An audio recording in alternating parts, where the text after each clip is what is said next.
नमस्कार, तापमान लाइव में आपका स्वागत है। मैं प्रशांत।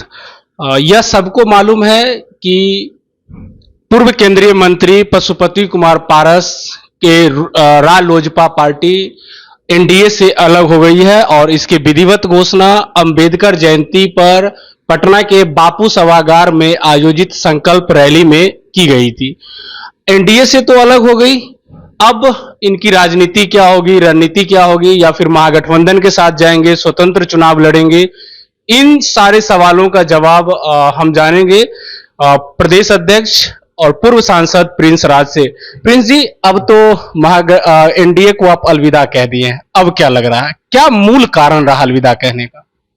देखिए, ये तो जब एनडीए के नेता जब 5 पांडवों का उदाहरण देने लग गए तो रामायण और महाभारत जैसे चीजें बोलने लग गए तो उसमें तो हम कहीं नहीं थे। हमारा गठबंधन बिहार की जनता से जब हुआ तो इन्होंने अपना मुंह फेर लिया। तो हमारा गठबंधन बिहार की जनता के साथ है। हम लोग अपने जिला जिला में जाके कार्यक्रम कर रहे हैं और आगे क्या रणनीति होगा, आगे भविष्य में क्या गठबंधन होगा कि अकेले चुनाव लड़ेंगे, ये भविष्य की बात है। अभी हम लोग अपने पार्टी को सब जगह जाके जिला में सब जगह जाके कार्यक्रम कर रहे हैं, वहां की जनता से मिल रहे हैं, कार्यकर्ताओं से मिल रहे हैं, उनका सुझाव ले रहे हैं क्या करना है नहीं करना है। लोग जब रालोजपा को नजरअंदाज कर दिया तो किस उम्मीद से अभी तक एनडीए के साथ रुके हुए थे?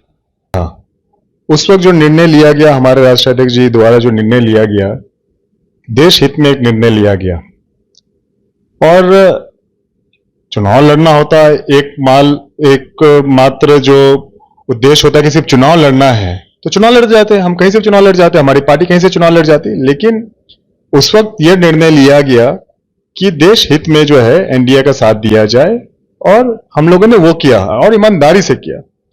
उसके बाद क्या हुआ क्या नहीं हुआ ये तो अब वो ज्यादा बेहतर बता पाएंगे, एनडीए के साथी एनडीए के लीडर ज्यादा अच्छे से बता पाएंगे, भाजपा के लीडर्स इसमें ज्यादा अच्छे से बता पाएंगे।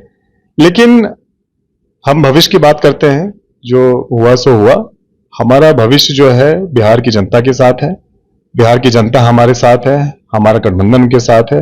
अब जो होगा बिहार की जनता निर्णय लेगी। अच्छा, अगर लोकसभा चुनाव की बात की जाए तो आपके राष्ट्रीय अध्यक्ष की मुलाकात अमित शाह से भी हुई थी, तो उस समय क्या बोला गया था? बहुत कुछ कहा गया था, हम भी थे उस मुलाकात में, हम भी साथ में गए थे।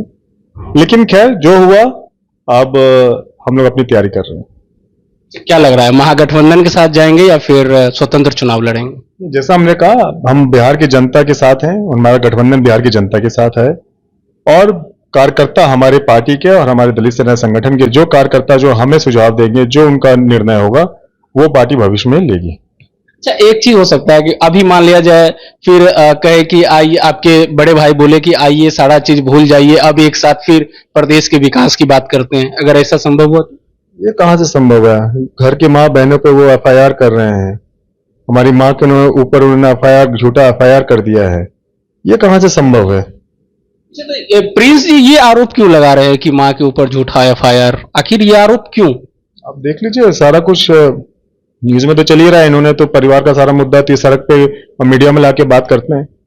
जिस तरीके से इन्होंने घिनौना हरकत किया है, अपने आप को जो दलित के नेता बुलाते हैं, पूरा बिहार, पूरा देश, पूरा दलित समाज ये समझ गया है, जो व्यक्ति अपने घर की माँ के ऊपर गलत एफआईआर कर सकता है, वो दूसरे दलित समाज या दूसरे समाज के ऊपर वो क्या ही करेगा। ये बिहार की जनता, दलित समाज ने ये देख लिया है और पूरे समाज के ऊपर एक जोरदार तमाचा इन्होंने मारा है।